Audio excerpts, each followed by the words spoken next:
নমস্কাৰ মেজমেলৰ মজিয়ালে আপোনাক জনাইছো আন্তৰিক আদৰণি প্ৰিয় দৰ্শক ৰাজ্য জুৰি এতিয়াও চলি আছে উচ্ছেদ হদিয়াৰ পৰা ধুবুৰীলৈকে ৰাজ্যৰ বিভিন্ন প্ৰান্তত উচ্ছেদ এতিয়া নিয়মিত ঘটনা আজি গৰুখুটিত মুখ্যমন্ত্ৰী উপস্থিত হৈছিল আৰু তাৰ পৰাও তেওঁ সতৰ্কবাণী শুনাইছে যে উচ্ছেদ চলি থাকিব আমি মাত্ৰ 1 লাখ বিঘা মাটি এতিয়া উচ্ছেদ মুক্ত বেদখল মুক্ত কৰিছো 4 লাখ বিঘা মাটিত বেদখল আছে উচ্ছেদ চলিব উচ্ছেদ চলাৰ আগতেই গোলাঘাটৰ উৰিয়াম ঘাটৰ পৰা শ মানুহে ঘৰ এৰি মৈৰাবাৰী লাহৰি ঘাটলৈ ঢাপলি মেলিছে এই উচ্ছেদৰ আগজাননী পায়ে মানুহ পলাইছে কিন্তু উচ্ছেদৰ আন এটা দিশ আছে হেতু হল যে চৰকাৰ প্ৰতিশ্ৰুত বেদখল মুক্তি অভিযান আৰু চৰকাৰৰ ৰাজনৈতিকভাৱে উদ্দেশ্য থকা বেদখল মুক্তি এই দুটাৰ মাজত গুণগত পাৰ্থক্য আছে 2016 চনৰ নিৰ্বাচনত বিজেপি দলে আমাক প্ৰতিশ্ৰুতি দিছিল যে অসমৰ প্ৰতিখন সত্ৰত থকা বেদখল মুক্ত কৰা হ'ব আৰু সত্ৰৰ ভূমি বেদখল মুক্ত কৰাত বিজেপি চৰকাৰ অগ্ৰসৰো হৈছিল এই সম্পৰ্কত বিধায়ক প্ৰদীপ হাজৰিকাৰ নেতৃত্বত এখন কমিটি গঠন কৰি দিয়া হৈছিল যে সত্ৰৰ কিমান মাটি বেদখলত আছে তাৰ এটা সমীক্ষা কৰিব লাগে আৰু সেই কমিটিয়ে প্ৰতিবেদন প্ৰাথমিক প্ৰতিবেদন ইতিমধ্যে দাখিল কৰিছে এইজন বিধায়ক প্ৰদীপ হাজৰিকাৰে এটা প্ৰশ্নৰ উত্তৰত বিগত বিধানসভাত মুখ্যমন্ত্ৰীয়ে জনাইছে যে সত্ৰৰ 4444 বিঘা মাটি ইতিমধ্যে বেদখল মুক্ত কৰা হৈছে কিন্তু আজিৰ দিনটোতো যি সময়ত ৰাজ্যজুৰি উচ্ছেদ চলি আছে সেই সময়তো 15288 বিঘা মাটি এতিয়াও বেদখল হৈ আছে কৰ মাটি এইবিলাক দাবী কৰা মতে সত্ৰসমূহৰ মাটি এই বিষয়ত আমি আজি আলোচনা কৰিবলৈ নিমন্ত্ৰণ কৰিছো বৰপেটাৰ পৰা আহি আমাৰ ষ্টুডিঅ'ত উপস্থিত হৈছেহি বৰপেটা সত্ৰৰ বুঢ়া সত্ৰীয়া ডক্টৰ বাবুল চন্দ্ৰ দাস নমস্কাৰ আৰু আমাৰ লগত আছে বটদ্ৰৱা সত্ৰ থান পৰিচালনা কমিটিৰ প্ৰাক্তন সাধাৰণ সম্পাদক ইন্দ্ৰমোহন বৰুৱা নমস্কাৰ আমগুৰিৰ পৰা অনলাইন যোগে আমাৰ লগত সংযোজিত হ'ব এই সত্ৰ বেদখল সমীক্ষণ কমিটিৰ অধ্যক্ষ তথা বিধায়ক প্ৰদীপ হাজৰিকা মই প্ৰথমেই ডক্টৰ বাবুল দাসক মই সুধিব খুজিছো আপুনি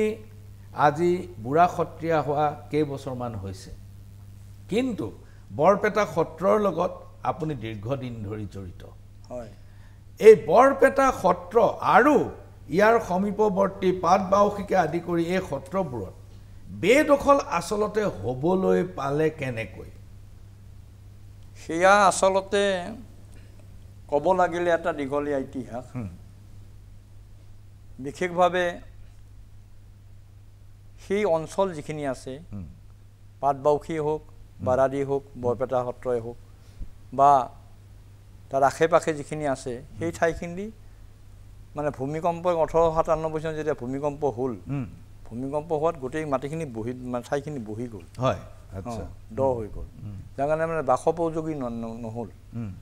আৰু বাসোপযোগী নোহোৱা কাৰণে তাৰ পৰা মানুহখিনি যিখিনি মানুহ আছিলে সেইখিনি মানুহ বিভিন্ন ঠাইলৈ সিঁচৰতি হৈ পৰিল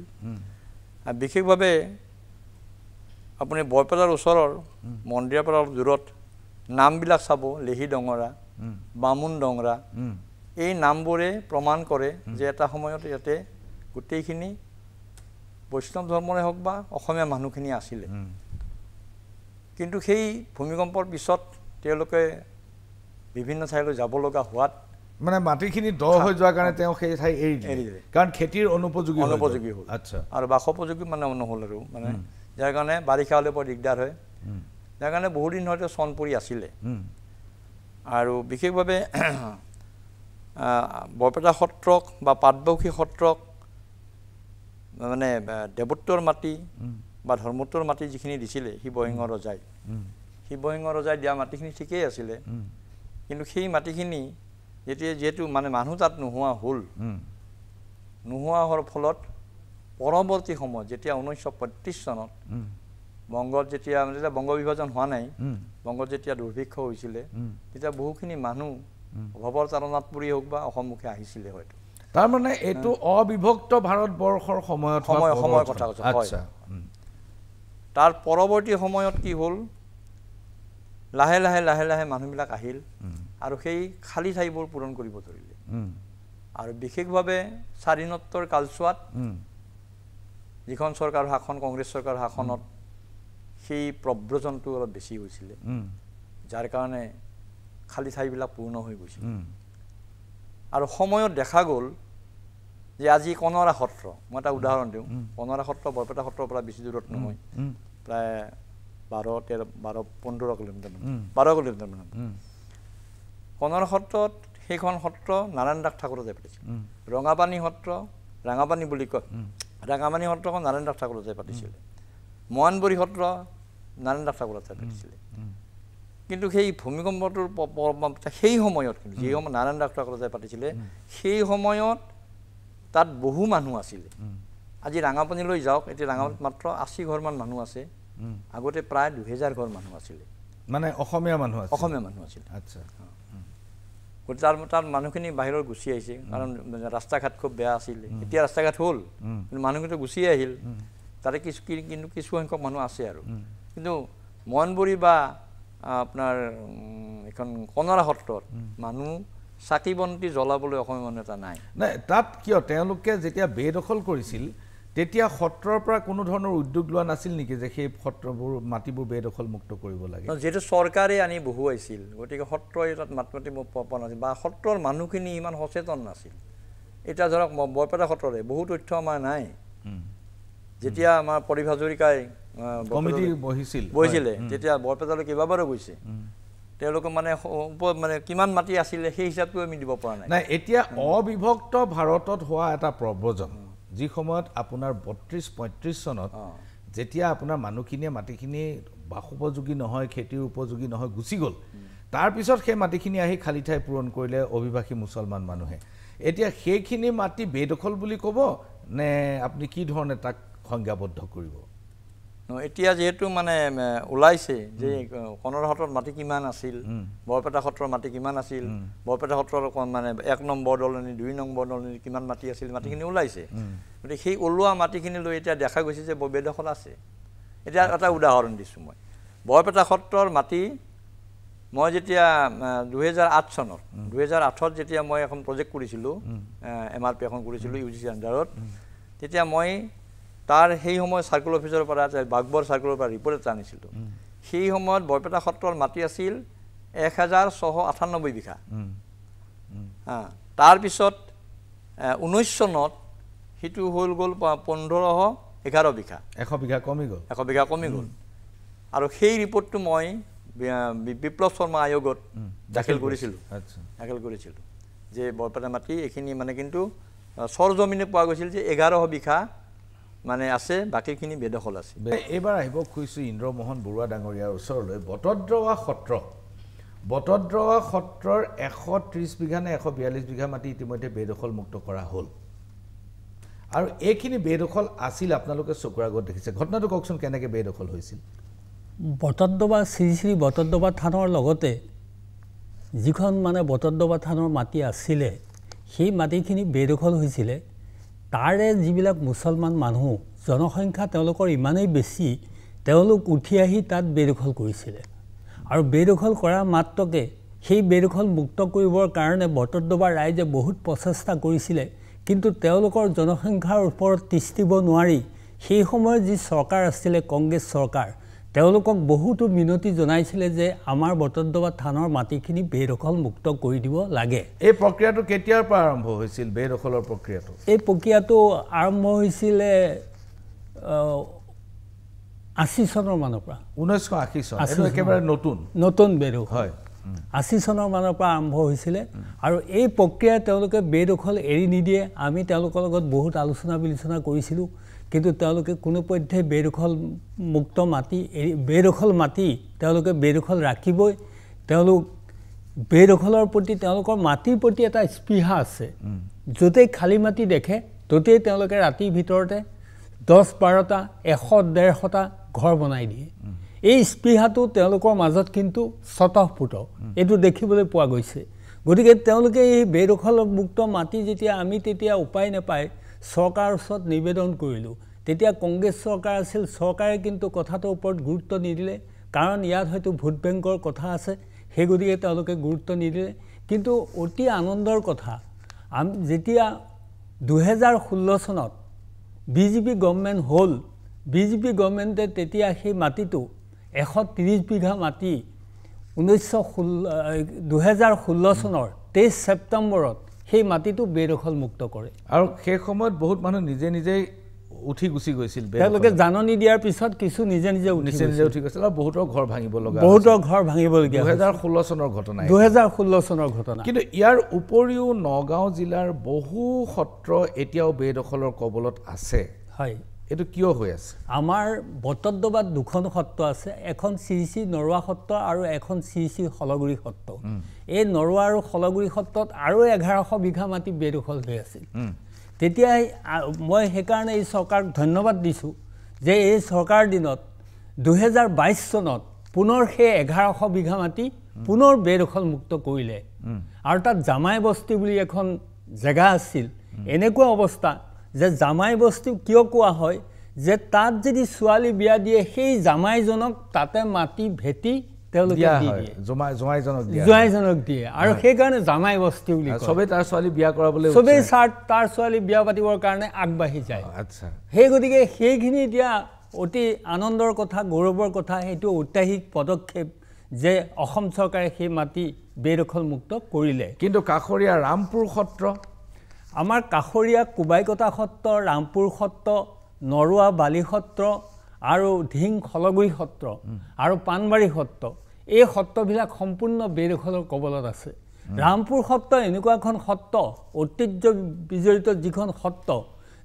সত্ৰ বটদ্ৰৱা থানৰ পৰা 1 কিলোমিটাৰ আঁতৰত। গতিকে এই সত্ৰত মহাপুৰুষ গুৰুজনাই শিক্ষা লোৱা মহেন্দ্ৰ কন্দলী থানখন এই সত্ৰতে অৱস্থিত আছিলে। গতিকে ৰামপুৰ সত্ৰ এনেকুৱা হ'ল যে ৰামপুৰ সত্ৰত থকা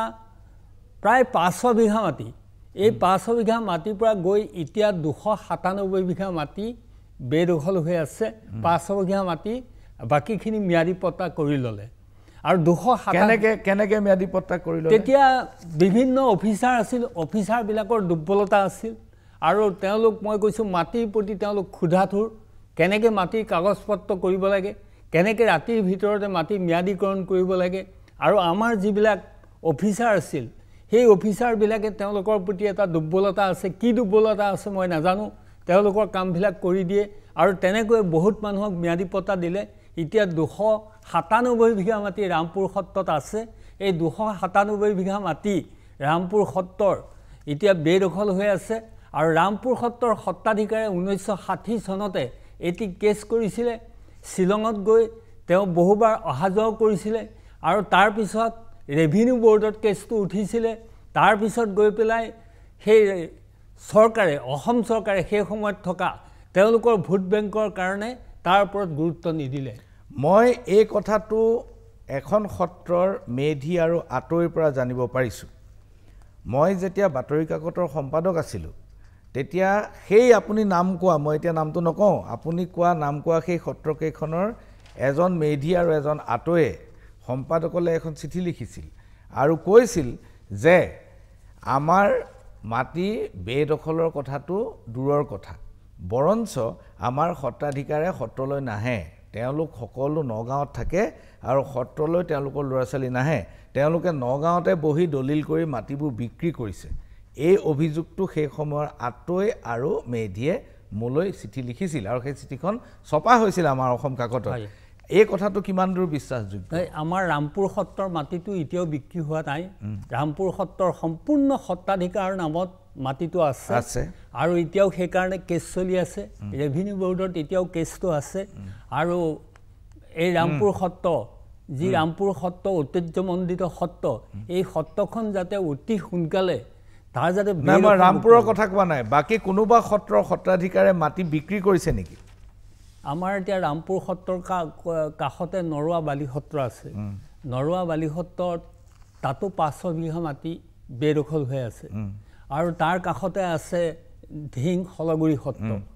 তাৰো 400 বিঘা মাটি বেদখল হৈ আছে। সত্ৰখনত প্ৰায় 12 বিঘামান মাটিহে আছে কোনো বিক্ৰী কৰাৰ কোনো নজিৰ আপোনাৰ নজিৰ আমাৰ হাতত এতিয়ালৈকে পৰা নাই বিক্ৰী আমি প্ৰদীপ হাজৰিকাক কেনেবাকৈ সংযোজিত হৈছে নেকি বিধায়ক প্ৰদীপ হাজৰিকা ডাঙৰীয়া মই প্ৰদীপ হাজৰিকা ডাঙৰীয়াক মই সুধিব খুজিছোঁ হাজৰিকা ডাঙৰীয়া আপুনি মোক শুনিছে হয় হাজৰিকা ডাঙৰীয়া আপুনি হৈছে সত্ৰৰ মাটি বেদখল সমীক্ষণ কমিটিৰ অধ্যক্ষ আৰু আপুনি যোৱা 4 বছৰ এই বিষয়ত দীৰ্ঘ সমীক্ষা চলালে আৰু বহুবোৰ সত্ৰলৈ গৈ নিজে সৰজমিন তদন্ত কৰিলে এতিয়া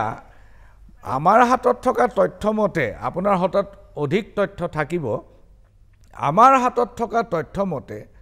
সত্ৰৰ 4444 বিঘা মাটি ইতিমধ্যে বেদখল মুক্ত কৰা হৈছে বুলি মুখ্যমন্ত্ৰীয়ে আপোনাৰ এটা প্ৰশ্নৰ উত্তৰত বিধানসভাত কৈছে কিন্তু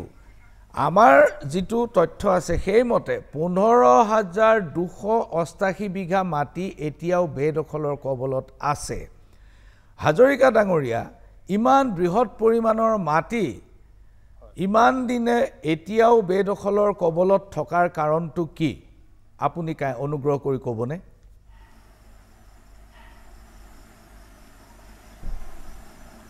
সত্ৰৰ মাটি বেদখল হৈ থকাৰ মানে প্ৰধান কাৰণ হ'ল যে ইয়াৰ আমাৰ সত্ৰসমূহৰ এই ঘটনাবিলাক যেতিয়া ঘটিছিলে সেইটো সময়ত সত্ৰসমূহৰ প্ৰতি মানে চৰকাৰবিলাকৰ একেবাৰে সত্ৰৰ এই সম্পদৰ ওপৰত সত্ৰীয়া বা সত্ৰৰ আমাৰ এই অনুষ্ঠানটোৰ ওপৰত মানে গুৰুত্ব একেবাৰে দিয়া নাছিলে বৰঞ্চ যিবিলাক মানুহে বেদখল কৰিছে এই অবাধ গতিত হোৱা বেদখলবিলাকত যেন কোনোবা বহুত বৃহৎ শক্তি তেওঁলোকক মানে পৰিচালিত কৰিছিল বা তেওঁলোকক মানে গাইড কৰিছিল আৰু তেওঁলোকে সোমাই গৈছিল আইন ভংগ কৰি সম্পূৰ্ণ বেআইনীভাৱে এই গোটেই কামবিলাক কৰিছিল কিন্তু সেইটো আইন ভংগ কৰাৰ পিছতো কিন্তু আইন জীয়াই ৰখাৰ কাৰণে যি চৰকাৰ বা যি আমাৰ অনুষ্ঠান আছে সেই অনুষ্ঠানবিলাকে এই বিষয়বিলাক মানে বৰ গুৰুত্ব দিয়া নাছিল সেইকাৰণে এই ঘটনাটো হ'ল বুলি পেলাই মই আজি আপোনালোকৰ আগত ক'ব পাৰোঁ হেল্ল' হাজৰিকা ডাঙৰীয়া মই আপোনাক সুধিব খুজিছোঁ যে 15288 বিঘা মাটি এতিয়াও বেদখলৰ কবলত আছে আৰু আপোনালোকৰ সন্মিলিত চৰকাৰৰ 9 বছৰ সম্পূৰ্ণ হৈ গ'ল ইয়াৰ পাছতো কিয় 15288 বিঘা মাটি বেদখলৰ কবলত থাকিল সত্ৰসমূহৰ তাৰমানে সত্ৰসমূহৰ এই যিটো বেদখল হৈ থকা মাটি এইটো চৰকাৰৰ পিনৰ পৰা এখন আয়োগ তেখেতসকলে গঠন কৰিলে আৰু এই আয়োগখনৰ মূল কামটো হ'ল যে সত্ৰসমূহৰ বৰ্তমান অৱস্থাত কিমান মাটি তেখেতসকলৰ হাতত আছে কিমান মাটি সত্ৰৰ বেদখল হৈছে আৰু কিমান মাটি তেখেতসকলৰ পৰা চৰকাৰে মানে অধিগ্ৰহণ কৰিলে আগতে সেই গোটেই তথ্যবিলাক ক্ষেত্ৰভিত্তিত অধ্যয়ন কৰি পেলাই আমি এটা ৰিপৰ্ট চৰকাৰক ছাবমিট কৰিব লাগে আৰু আমাৰ এই ৰিপৰ্টটো মানে ঠিক কৰোঁতে এই ৰিপৰ্টটো বনাওঁতে আমাক 3 বছৰ সময় লাগিছিল এই 3 বছৰত আমি ৰিপৰ্টটো বনাই পেলাই তেখেতক আমাৰ চৰকাৰৰ হাতত আজি দিয়া মাত্ৰ কেইটামান দিন হৈছে বেছি দিন হোৱা নাই সেইকাৰণে মই ভাবোঁ যে এই ৰিপৰ্টটো পোৱাৰ পিছত মানে চৰকাৰে এতিয়া কাৰ্যব্যৱস্থা গ্ৰহণ কৰিবৰ কাৰণে সুবিধা হ'ব আৰু আগতে এইটো কিয় নকৰিলে এইটো মানে বিষয়ে আলোচনা কৰিলে দীঘলীয়াকৈ মানে কিছু কথা ইয়াত মানে ক'বলগীয়া থাকিব কাৰণ আমাৰ যিমান ডিষ্ট্ৰিক্ট এডমিনিষ্ট্ৰেশ্যন আছে আমাৰ যিমানবিলাক ৰেভিনিউ এজেঞ্চি যিবোৰ আছে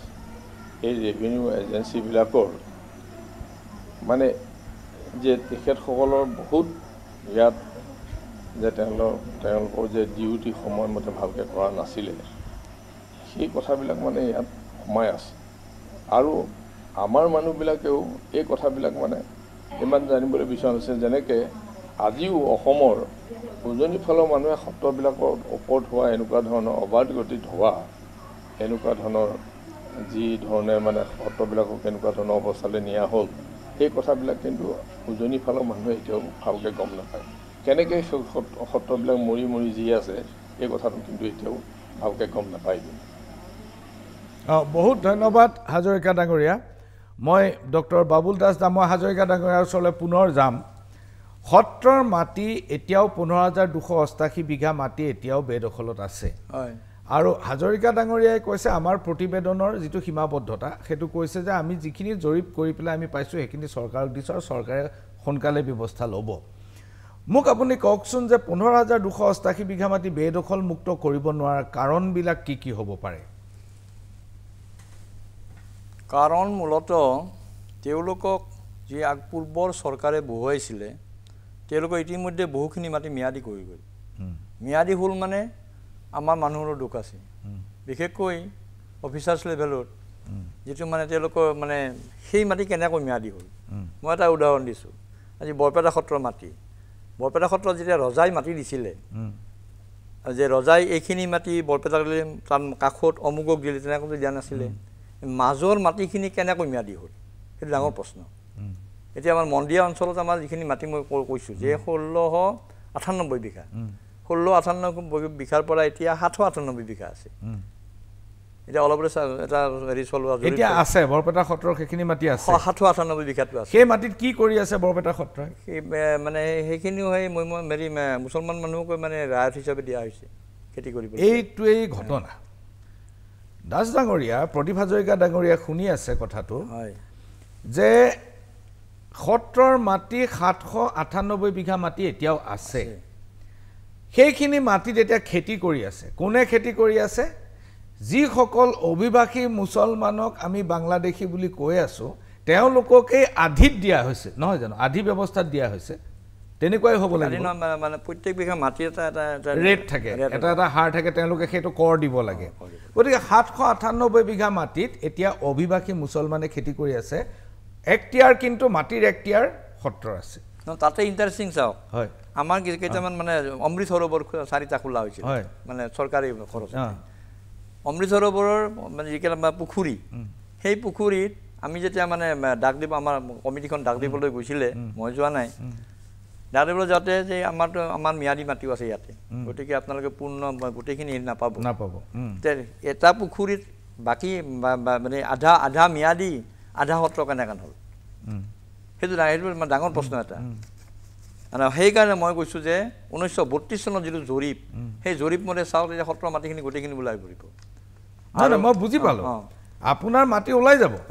আৰু এতিয়াও আপোনাৰ হাতত মাটি আছে আছে কমি আহিছে যদিও 1600 বিঘা আৰু ইণ্টাৰেষ্টিং চাওক আমাৰ এইখিনি হেৰি বুলি কয় কপোৱা বুলি কয় তাত 140 বিঘা মাটি আমি খাজনা ভৰি আছোঁ বৰপেটা সত্ৰই খাজানা দি আছে আৰু সেই 140 বিঘা মাটি ছ'চিয়েল ফৰেষ্ট্ৰি দিছে ছ'চিয়েল ফৰেষ্ট্ৰি এডাল গছো ৰোৱা নাই তাত বহুত মুছলমান মানুহ বহি গৈছে এইটো খুব গুৰুত্বপূৰ্ণ কথা 140 বিঘা মাটি বৰপেটা সত্ৰৰ এক্টিয়াৰ আছে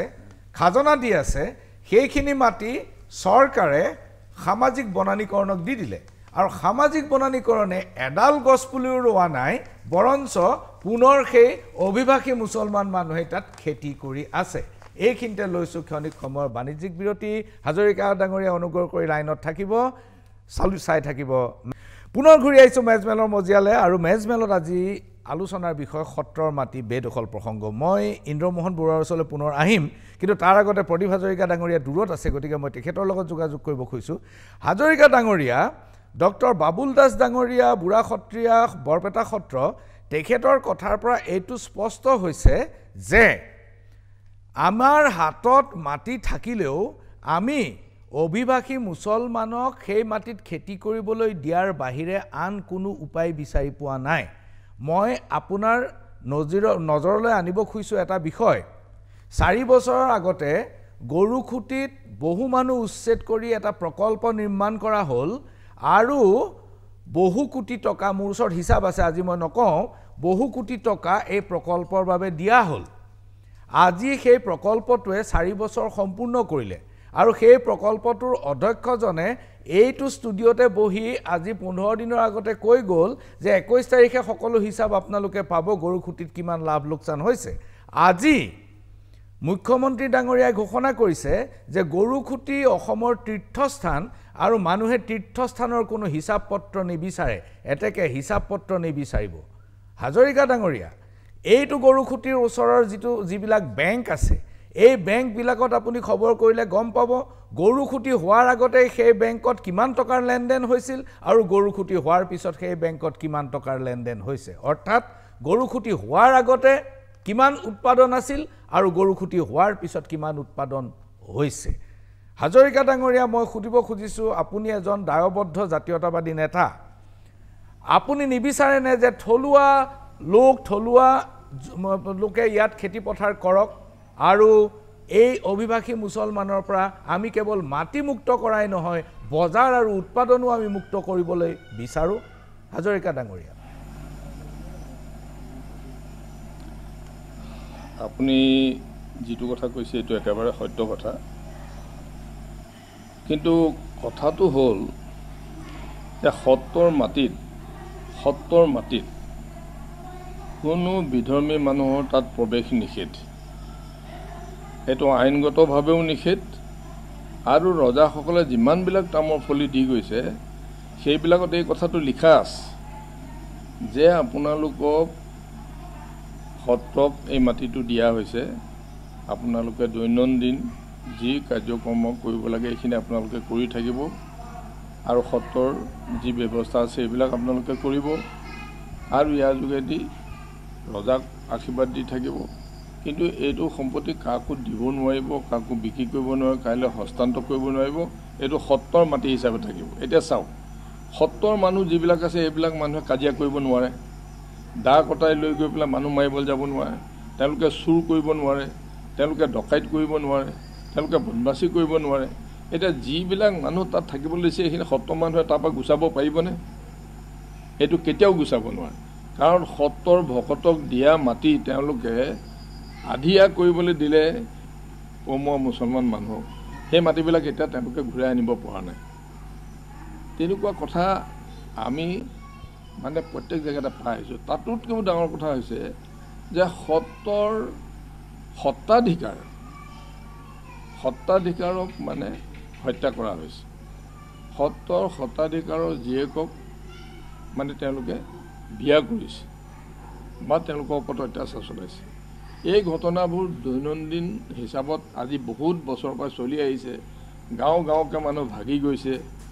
ভয়ত থাকিব পৰা নাই কোনো মানুহ আপোনাৰ ভাওনা চাবলৈ যাব নোৱাৰে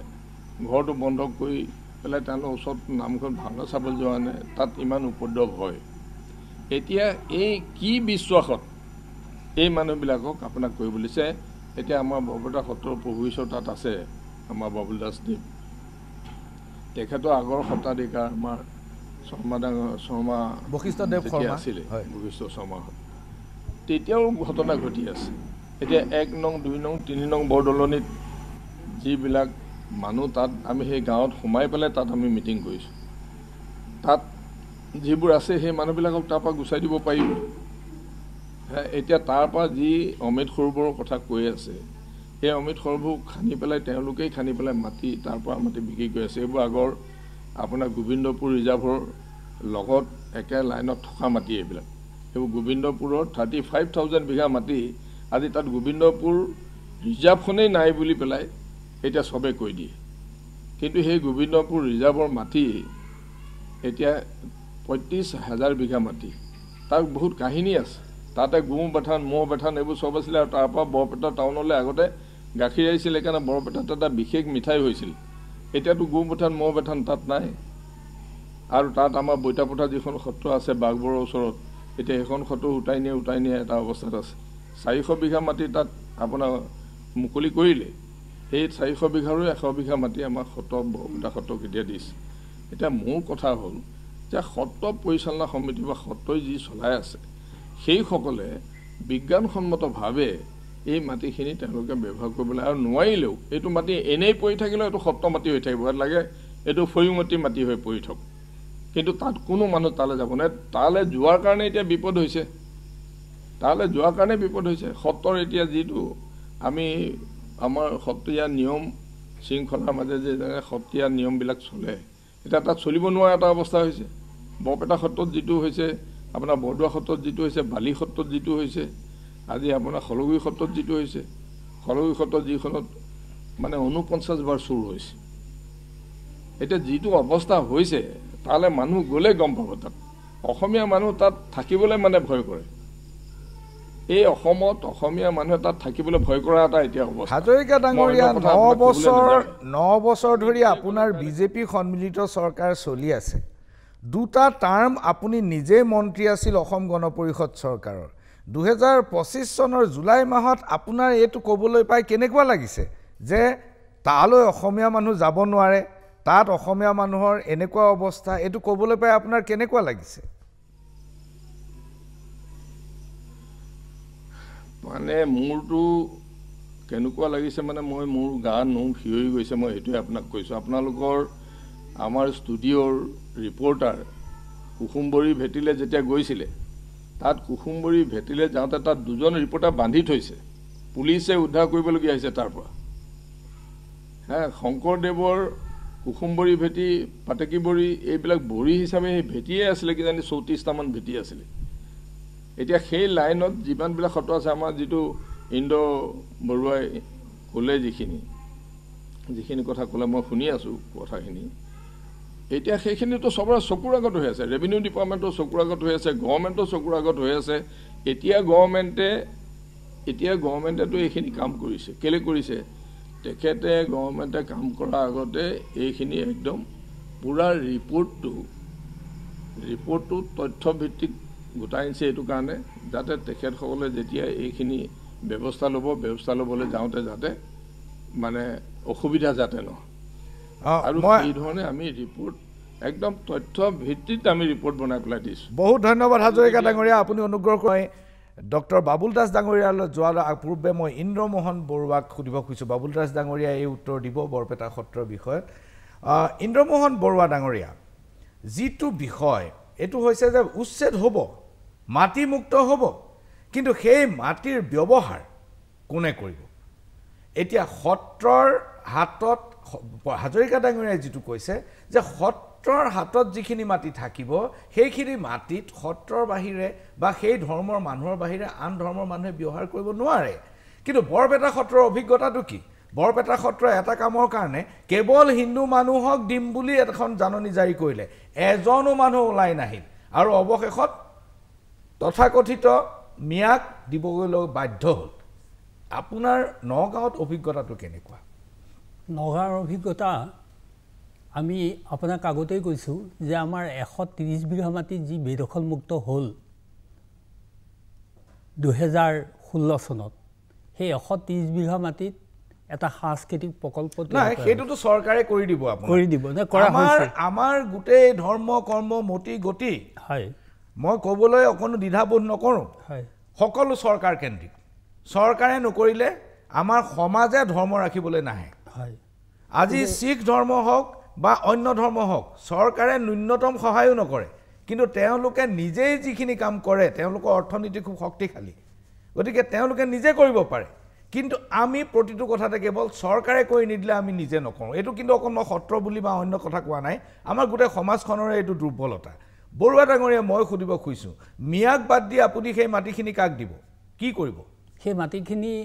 আমি যদি সত্ৰ বেদখল মুক্ত হয় ৰামপুৰ সত্ৰ আমি কুবাইকটা কিয় বেদখল মুক্ত কৰিব পৰা নাই কুবাইকটা বেদখল মুক্ত কৰিব পৰা নাই মানে কুবাইকটা সত্ৰত 83 চনত যি আন্দোলনৰ সময় সেই সময়তে কুবাইকটা সত্ৰৰ সেই গোটেই সত্ৰৰ মানুহবিলাক এটা সংস্কৃতিৰ কাৰণে এটা সংস্কৃতিয়ে যেতিয়া আমাৰ সংস্কৃতিক আঘাত কৰে তেতিয়াহ'লে সেই মানুহবিলাকে তেতিয়া তাৰ পৰা ৰাতিৰ ভিতৰতে পলায়ন কৰিবলগীয়া হয় আৰু ৰাতিৰ ভিতৰতে পলায়ন কৰাৰ পিছত সেই সত্ৰখনৰ যিখিনি মাটি আছিল সেই মাটিখিনিত তেওঁ আমাৰ মুছলমান ধৰ্মাৱলম্বী মানুহ বহি যায় আৰু তেওঁলোকে লাহে লাহে মই যে কৈছোঁ কিছুমান অফিচাৰৰ কাৰণে কিছুমান বিষয়াৰ কাৰণে আমাৰ অংকবিলাক জটিল হৈ গৈ আছে তেওঁলোকে বহুত মাটি ম্যাদি কৰি ল'লে আৰু ম্যাদি কৰি লোৱাৰ কাৰণে এতিয়া মই আপোনাক কওঁ আপুনি এই কথাটো তিনিবাৰ ক'লে যে কিছুমান বিষয়াই এইটো কাম কৰিছে বাবুল দাস ডাঙৰীয়াই এবাৰ ক'লে আৰু হাজৰিকা ডাঙৰীয়াই এবাৰ ক'লে অৰ্থাৎ কিছুমান বিষয়াক আপোনালোক তিনিওজনে দোষাৰোপ কৰিছে বাৰম্বাৰ মই এটা আপোনালোকক ভিডিঅ' দেখুৱাব খুজিছোঁ এই ভিডিঅ'টো কংগ্ৰেছ চৰকাৰৰ দিনৰ নহয় এই গোটেই কথাখিনি বিজেপি চৰকাৰৰ দিনৰ 2017-18 চনৰ ঘটনা বিধানসভাত তেতিয়া ৰাজহ মন্ত্ৰী সৰ্বানন্দ সোণোৱাল তেতিয়া মুখ্যমন্ত্ৰী আছিলে তেতিয়া ৰাজহ মন্ত্ৰীজনে কি ৰিপ্লাই দিছিলে আৰু মই যেতিয়া ডক্টৰ হিমন্ত বিশ্ব শৰ্মাক এই প্ৰশ্নটো সুধিছিলোঁ তেখেতে কি কৈছিলে শুনক ভিডিঅ' 1 ডক্টৰ শৰ্মা ডাঙৰীয়া 2017-18 চনত অসম বিধানসভাত তেতিয়া ৰাজহ মন্ত্ৰীয়ে আপোনালোকৰ ৰাজহ মন্ত্ৰীয়ে তেতিয়া ৰিপ্লাই দিছিল যে সমগ্ৰ অসমত তেখেতে একেবাৰে ভাগ কৰি দেখুৱাইছিল যে সমগ্ৰ অসমত মাত্ৰ 143 বিঘা সত্ৰৰ মাটি বেদখলত আছে এতিয়া আপোনাৰ দলে সত্ৰৰ মাটি বেদখলটো যেনেকুৱাকৈ ইছ্যু কৰি লৈছে যেন গোটেই সত্ৰবোৰৰ মাটি বেদখলত আছে কিন্তু চৰকাৰী ৰিপ্লাইটো তেনেকুৱা নহয় মই ৰাজহ মন্ত্ৰীয়ে কি ৰিপ্লাই দিছে মই তাৰ ওপৰত কথা ক'ব নাযাওঁ কাৰণ তেখেতক চৰকাৰী বিষয়াসকলে যি ৰিপৰ্ট দিছে তাৰ ওপৰতে হয়তো তেখেতে বিধানসভাত ৰিপৰ্ট দিছে কিন্তু আপুনি অসমৰ প্ৰত্যেকখন সত্ৰৰ সত্ৰাধিকাৰসকলৰ লগত কথা পাতক তেওঁলোকৰ নথি পত্ৰ আপোনালোকে পৰ্যালোচনা কৰক আৰু সকলোৱে নিজৰ কাহিনী ক'ব যে কাৰ মাটি কিমান বেদখলত আছে যোৱা 7 দিন আগত মোৰ ওচৰত পাটবাউসী সত্ৰৰ সত্ৰাধিকাৰ আহিছিল তেখেতে মোক কৈ গৈছে যে স্যাৰ আমাৰ বহুত মাটি বেদখলত গুচি গ'ল গতিকে আপুনি জানে যে আজি আমাৰ নামনি অসমৰ প্ৰত্যেক জিলাবিলাকৰ অফিচিয়েল যিটো মেকানিজিম সেই মেকানিজিমটো সেই সকল মানুহৰ হাতলৈকে গুচি গৈছে এতিয়া আপুনি যদি দক্ষিণ খালমাৰাত এনআৰচি কৰিব যায় এনআৰচিত আপুনি কেতিয়াও সাকসেস হ'ব নোৱাৰে কাৰণ দক্ষিণ খালমাৰাৰ 100 জন এমপ্লয়িৰ 97% এমপ্লয়ি এটা নিজকে মিয়া বুলি কয় গতিকে তেওঁলোকে নিজৰ বিৰুদ্ধে নিজে কিয় ৰিপ্লাই বনাই দিব আজি বৰপেটা ধুবুৰী নগাঁও মৰিগাঁও বঙাইগাঁও গোৱালপাৰা ইয়াৰ লোকেল এডমিনিষ্ট্ৰেশ্যনটো মণ্ডলৰ পৰা আৰম্ভ কৰি গোটেই ব্যৱস্থাটোৱে এটা বেলেগ এটা আদৰ্শক ৰিপ্ৰেজেণ্ট কৰা ব্যক্তিসকলৰ হাতলৈকে গুচি গৈছে সেইকাৰণে ভাবোঁ যে যোনে ৰেভিনিউ মিনিষ্টাৰ নহওক কিয় he should have been careful তেওঁ আৰু সতৰ্ক হৈ এই উত্তৰটো দিব লাগিছিল আৰু এনেকুৱা উত্তৰ যদি মোৰ নজৰত আহিলেহেঁতেন মই তাতেই তেওঁক ক'লোহেঁতেন যে এইটো উত্তৰ নিদিব আপুনি আৰু অলপ ভাল কৰি কথাখিনি অধ্যয়ন কৰি লওক এইখিনিতে লৈছোঁ ক্ষণিক সময়ৰ বাণিজ্যিক বিৰতি মুখ্যমন্ত্ৰীৰ প্ৰত্যুত্তৰ আৰু মোৰ প্ৰশ্নটো পৰ্যালোচনা কৰাৰ অৱকাশ ৰাখিলোঁ হাজৰিকা ডাঙৰীয়া আপুনি অনুগ্ৰহ কৰি লাইনত থাকিব ঘূৰি আহিছোঁ পুনৰ মেজমেলৰ মজিয়ালৈ মই এতিয়া মুখ্যমন্ত্ৰী ডাঙৰীয়াই যিটো মোক ৰিপ্লাই দিছিলে সেই ৰিপ্লাইটো প্ৰসংগত মই আলোচনা কৰিব খুজিছোঁ কাৰণ মুখ্যমন্ত্ৰী ডাঙৰীয়ায়ো তেখেতৰ যিটো প্ৰত্যুত্তৰ তাত কিন্তু বিষয়াসকলক দোষাৰোপ কৰিছে মন কৰিব তেখেতে কিন্তু দক্ষিণ শালমৰাৰ উদাহৰণ দিছে বৰপেটা নগাঁও বা লখিমপুৰ এনেকুৱা জেগাবিলাকত আচলতে প্ৰশাসনিক ব্যৱস্থাটো প্ৰবজনকাৰী মুছলমানৰ হাতত আছে বুলি মই ক'ব নোৱাৰোঁ আজিৰ দিনতো নাই কালিও নাছিল ডক্টৰ দাস ডাঙৰীয়া 2021 চনলৈকে বৰপেটা সত্ৰৰ নিয়ন্ত্ৰণত আৰু ৰেকৰ্ডছত মাটি আছিল 15,000 বা 1500 প্লাছ বিঘা মাটি তাৰ আগৰ 100 বিঘা বেছি আছিল সেই 100 বিঘা কমিল কিন্তু 21 চনৰ পিছত আপোনাৰ মাটিৰ পৰিমাণ 697 বিঘালৈ নামিল 798 798 বিঘালৈ নামিল এই ঘটনাটো কিয় হ'ল 21 চনতটো প্ৰদীপ হাজৰিকা ডাঙৰীয়াৰ আৰু বৰ্তমানৰ চৰকাৰখন চলি আছে হয় আপুনি মোক ফিগাৰখিনি গোটেইখিনি ভালকৈ কওকচোন দৰ্শকসকলক মই যেতিয়া 2008 1698 বিঘা আছিলে আপুনি কেনেকৈ গম পালে সেইটো বাগবৰ চাৰ্কুলৰ ৰিপৰ্ট আছিলে বাগবৰ চাৰ্কুলৰ ৰিপৰ্ট আচ্ছা তাতে অৱশ্যে 600 বিঘা নদীৰ মাটি আছিলে ফেলেঙিৰ বাকীখিনি মানে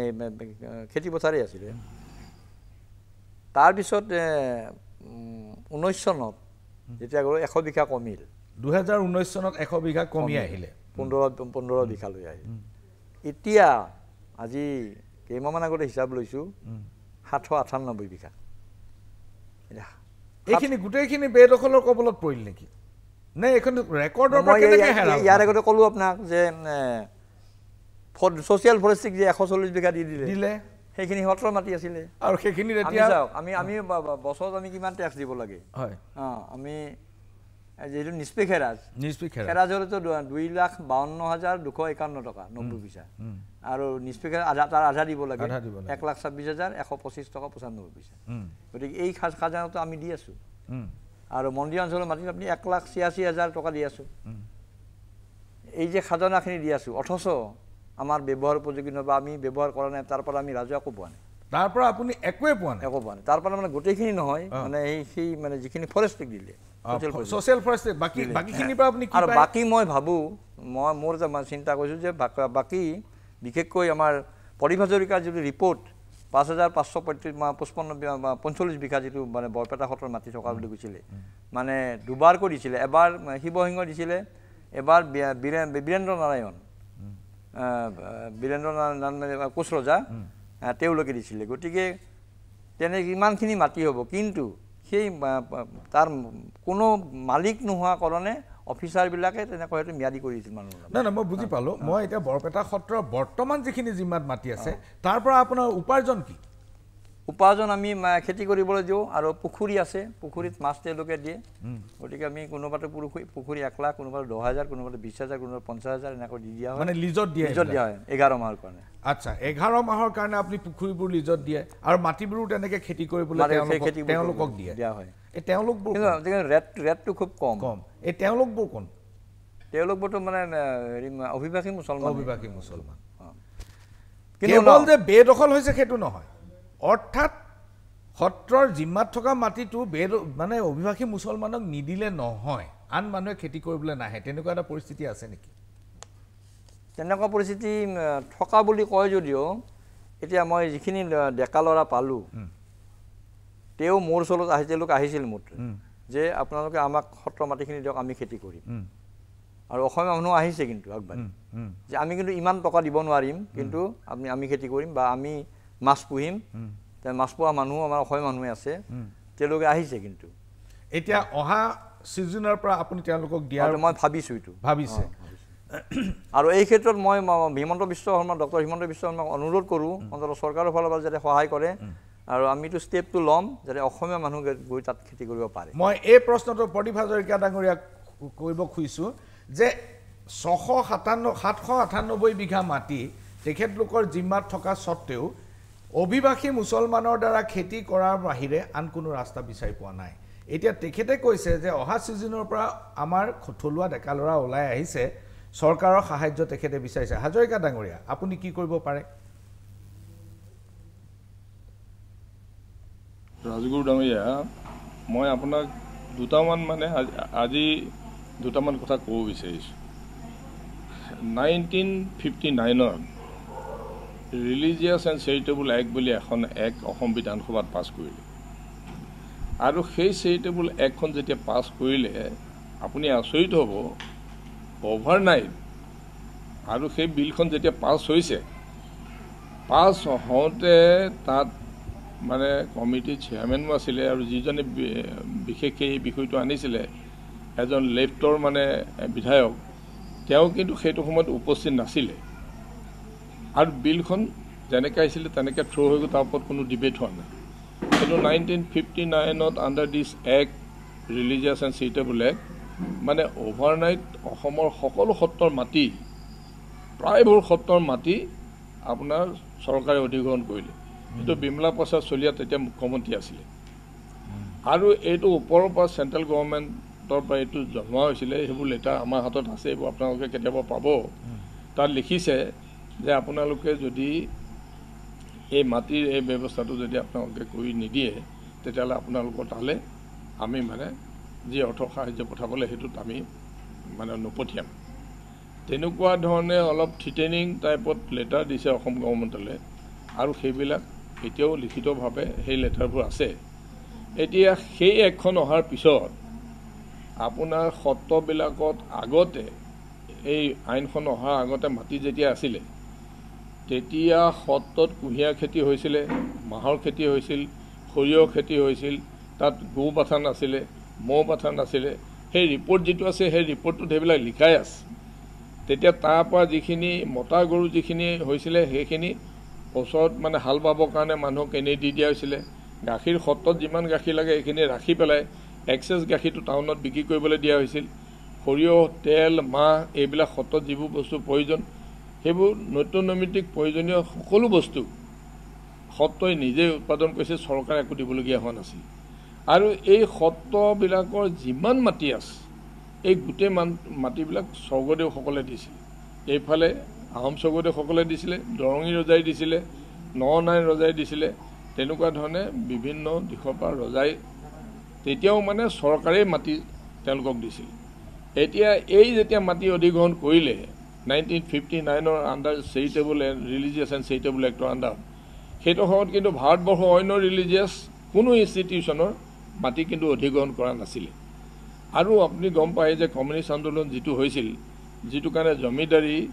মানে জমিদাৰৰ মাটিবিলাক লৈ পেলাই দুখীয়া মানুহক সেই মাটিবিলাক ভাগ কৰি পেলাই দি দিছিল তেতিয়া সেই এক্টটো জমিদাৰী এক্ট আনিছিল জমিদাৰী এক্টৰ আণ্ডাৰত গোৱালপাৰা আৰু কৰিমগঞ্জ এই দুখন জিলা তেওঁলোকে ছাইড হৈ পেলাই গুচি গ'ল কেলৈ তাত জমিদাৰ আছিলে এইবিলাকত নাছিলে তাৰপিছত আপোনাৰ চিলিং এক্টটো আনিলে 1956ত চিলিং এক্ট আনিছে এই চিলিং এক্টৰ আণ্ডাৰত যিবিলাক চিলিং লেণ্ড আছিলে সেইবিলাক অধিগ্ৰহণ কৰিছিলে সত্তৰ মাটি একচুৱেলি চিলিং আইনখনৰ অধীনত মানে একুৱায়াৰ কৰিব নোৱাৰে কিন্তু চিলিং আইনখনত 1956ৰ চিলিং আইনৰ অধীনতো সত্ৰৰ মাটি অধিগ্ৰহণ কৰিলে এতিয়া আপুনি আচৰিত হ'ব কিছুমান সত্ৰৰ মাটি এতিয়া একঠা বা দুকঠাহে আছে আৰু কিমান মাটি অধিগ্ৰহণ কৰিছে এইটো মানে তেওঁলোকে হয়তো ৰাতি মেপ চাই পেলাই অধিগ্ৰহণ কৰি পেলালে কোনো তাত তেওঁলোকক খতিয়ানো এতিয়াও এনুইটি আপুনি যদি লিষ্টখন চায় এই সত্ৰবিলাকে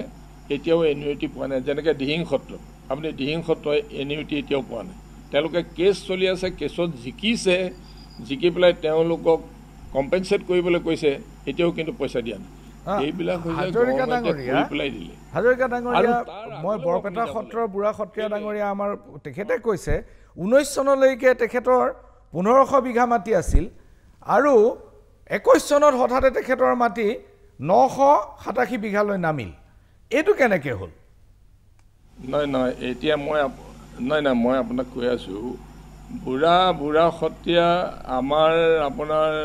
বাবুল দাস দেৱেক মই সেৱা জনাইছোঁ যিহেতু তেখেত মানে সত্ৰাধিকাৰ বৰপেটা সত্ৰ সত্ৰাধিকাৰ হৈছে সন্মান জনাইছোঁ কিন্তু বৰপেটা সত্ৰ মাটি দিয়া হিষ্ট্ৰীত এইটো লিখা আছে কোনফালে চাউল পৰা নৈখন আছে হাৰিজান কোনফালে আছে কোনটো উত্তৰ ফালে কোনটো সীমা দক্ষিণ ফালে কোনটো সীমা আৰু তাত শিলৰ খুঁটা মাৰি পেলাই সীমা দিয়া আছিলে সেই মাটিটো এতিয়া সেইটো মাটি সেই খুঁটাবিলাক থকাৰ পিছত এই চাউল পৰা নৈ হাৰিজান এইবিলাক থকাৰ পিছত একচুৱেল সত্ৰৰ মাটিটো এতিয়াও মানে উলিয়াব পৰা নাই একচুৱেল মাটিটো উলিয়াব পৰা নাই এতিয়া সেইকাৰণে ইয়াত আৰু অধ্যয়নৰ প্ৰয়োজন আছে কেলৈ সত্ৰত বৰপেটা সত্ৰত যিটো মাটি একচুৱেল অধিক অধ্যয়নৰ প্ৰয়োজন আছে বৰপেটা সত্ৰৰ প্ৰসংগত মই এইখিনিতে ল'ব লাগিব ক্ষণিক সময় বাণিজ্যিক বিৰতি চাই থাকক মেজমেলৰ হাতত সময় কম আমাৰ হাতত সময় কম ইন্দ্ৰমোহন বৰুৱা ডাঙৰীয়া বৰদুৱাৰৰ পৰা আহিছে আপুনি এতিয়া নগাঁৱত যিবোৰ বেদখল হৈ আছে বা বেদখল বুলি আপুনি ভাবিছে এই মাটিবোৰ মুক্ত কৰাৰ উপায় কি কাৰণ ইমান দিনে উচ্ছেদ নোহোৱাৰ কিবা এটা নিশ্চয় ৰহস্য আছে মই কৈছোৱেই যে এইবিলাক আগৰ চৰকাৰে এই মাটিবিলাক উচ্ছেদ কৰাৰ ক্ষেত্ৰত সম্পূৰ্ণ নহয় মই এতিয়া মই 9 বছৰ বিজেপি চৰকাৰ এজেণ্ডা আছিলে 16 চনত আপোনাক বৰদোৱা মুক্ত কৰি দিলে কিন্তু বাকিখিনি কিয় মুক্ত কৰা বাকিখিনি মুক্ত কৰিবৰ কাৰণে তেওঁলোক লাগি আছে কিয় লাগি থাকিব লগা হৈছে কাৰণ তেওঁলোকৰ কিবা এটা জটিলতা আছে টেকনিক্যাল বিষয় আছে যেনে এটা ক'ব পাৰি ৰামপুৰ সত্ৰত কেছ চলি আছে তেওঁৰ কেছ ৰেভিনিউ বোৰ্ডত কেছ চলি আছে ৰামপুৰ সত্ৰত সত্তাধিকাৰ নামত মাটিটো আছিল কিন্তু সেইবিলাক বেদখল হৈ আছে সত্তাধিকাৰ মাটিটো ঘূৰাই পোৱাৰ কাৰণে কেছ দিছে আৰু ৰামপুৰ সত্ৰ এতিয়া চিন মুকাম নাই এনেকুৱা অৱস্থা হৈছে গতিকে আমি কামনা সেই কেছ কিমান দিনৰ পৰা চলি আছে 60 চনৰ পৰা চলি আছে 60 চনৰ পৰা 2025 হয় 65 বছৰ কেছ চলি আছে আৰু 10 বছৰ হৈ গ'লে 75 বছৰ হ'লে সেই মানুহবোৰে এনেই মাটি পাব কাৰণ 75 বছৰ যেতিয়া এটা নিজৰ দখলত থাকিব মাটি তিনি পুৰুষ তাৰ পিছত ভাৰতীয় এই ভূমিপট্টা আইন মতে তেওঁলোকে মাটি এনেই পাব এই কেছটো 10 বছৰ হৈ যোৱাৰ পিছত সত্ৰাধিকাৰ প্ৰভুৰ আৰু কোনো ৰাস্তা নাথাকিব সেই মাটি ঘূৰাই অনাৰ চৰকাৰৰো কোনো উচ্ছেদ কৰাৰ ৰাস্তা নাথাকিব বৰুৱা ডাঙৰীয়া কি কয় ছুটিকে কৈছোঁ গতিকে আমি আশা কৰিছোঁ যাতে ৰামপুৰ সত্ৰখন এই ঐতিহ্যমণ্ডিত সত্ৰখন বৰ্তমানৰ চৰকাৰে সকলোখিনি কৰি আছে ৰামপুৰ সত্ৰখনৰ ক্ষেত্ৰত গুৰুত্ব দি এই সত্ৰখন যাতে বেদখল মুক্ত কৰে ডক্টৰ দাস ডাঙৰীয়া আপুনি কওক আপোনাৰ বৰপেটা সত্ৰৰ মই পৰিভাষিকা কথাটো উত্তৰ দিছোঁ বৰপেটা চহৰ যিখন শিৱসিংহ যিখন তাম্ৰফলি দিছিলে তাত 1027 বিঘা মাটি আছে আৰু বাৰাদি জ্যোতি লৈ 1127 বিঘা মাটি আছে তাত বেদখল নাই বৰপেটা চহৰত বেদখল নাই বেদখল আছে আমাৰ বাগবৰ ব্লক বা বাগবৰ চাৰ্কুল বেতবাৰী মৌজাৰ খাবলাৰ ভিতৰত 120 বিঘা মাটি বেদখল আছে এতিয়াও আছে বেদখল তাৰ বাহিৰে বেদখল নাই এই প্ৰসংগটো খুব ডাঙৰ প্ৰসংগ আৰু আছে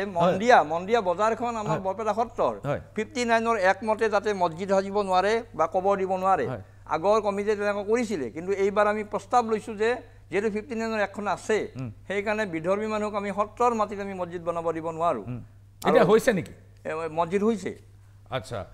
এইটো এটা গুৰুত্বপূৰ্ণ অভিযোগ এইখিনিতে আমি মেজমেল সামৰিব লাগিব বিষয়টো যিহেতু বহুত বহল আমি ভৱিষ্যতৰ দিনবিলাকত এই বিষয়ত আলোচনা কৰাৰ অৱকাশ ৰাখিলোঁ আৰু